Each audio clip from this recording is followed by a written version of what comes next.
What's up, guys? Jinx here, and today I'm finally on time for Freaky Friday. So you know what that means. I ain't doing no long intro. We're getting straight into this one because I'm finally on time. You know, this video is called The Playhouse by our friends at Llama Arts. I'm not sure if we're friends Llama Arts. I just know that you don't copyright strike my videos, and I thank you for that. Because I want to do Freaky Friday, and I can't do it if I keep getting copy strikes or copyright or for all those other content. So are you kidding me? Be quiet. So let's get straight into this one. The Playhouse. We live on several acres in rural Indiana, USA.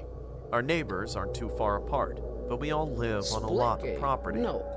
On our properties, we have a lot of trees, and our neighbor doesn't maintain their property well, so a lot of it's overgrown. You know, a couple of fallen trees and a lot of downed branches. We knew the state of their property was probably because it was an older couple that owned the house and the property was vast. We have a creek separating our homes as well, but a small strip of their property is accessible from our backyard.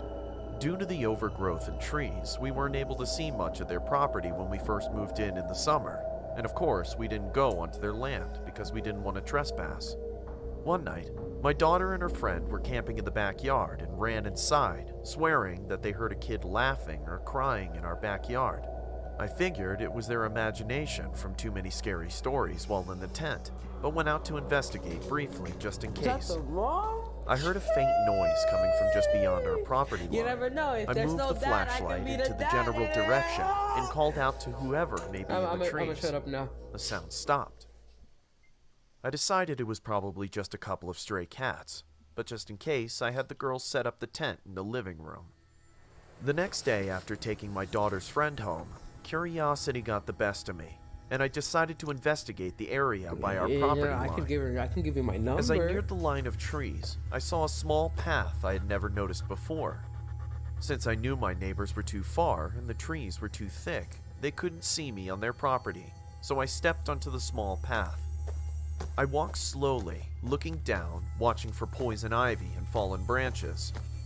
I wasn't too far in when I saw a dirty, broken kid's toy on the ground, wrapped in overgrown weeds. I looked up, and in the distance I saw a small, white shed-like structure.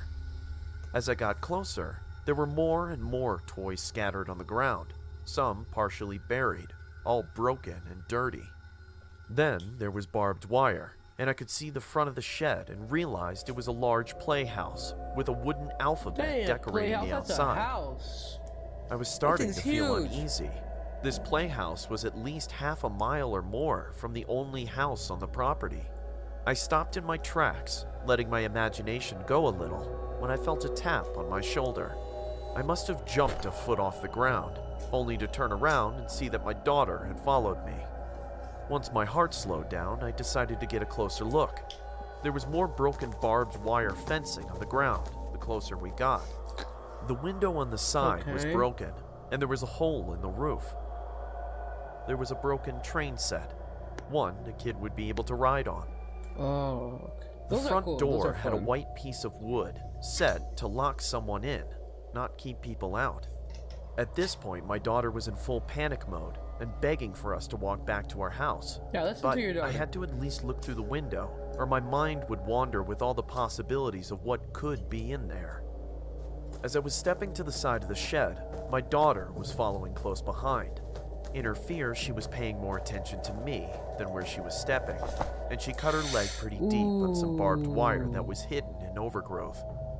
I quickly glanced inside the window, only to see a partially dirt floor and broken wood, and a large wooden bench with a dark stain on top. Go help your daughter! I picked up my daughter, who was determined her leg was going to fall off.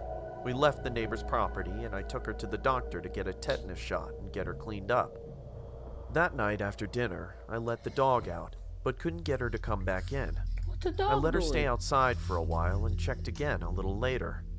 Our dog still wouldn't come in, and I noticed she was standing by the path we took earlier. I grabbed a flashlight and her leash and headed out to her. She was pacing, whining, and sniffing around everywhere. I figured it was from the blood earlier, but she never ventured onto the path. Then, I heard the giggling of a little girl. I called out to the child, but there was no answer in return, just some rustling in the leaves. I ran inside with the dog to check on my daughter to make sure that she was still in the house. She was laying in bed fast asleep. The next morning, I went straight to the playhouse, but as I was approaching, something was wrong. The broken toys seemed to be in different places, and when I got to the playhouse, my heart felt like it was a ton of bricks. All over the side of the playhouse were children's drawings in my daughter's blood. That's it? Thank you for sticking around to the end of the video. If you would like to support the channel, check out the merch link in the video description. I support the channel. Well, okay, that's a quick, short one, because it's a short Freaky Friday.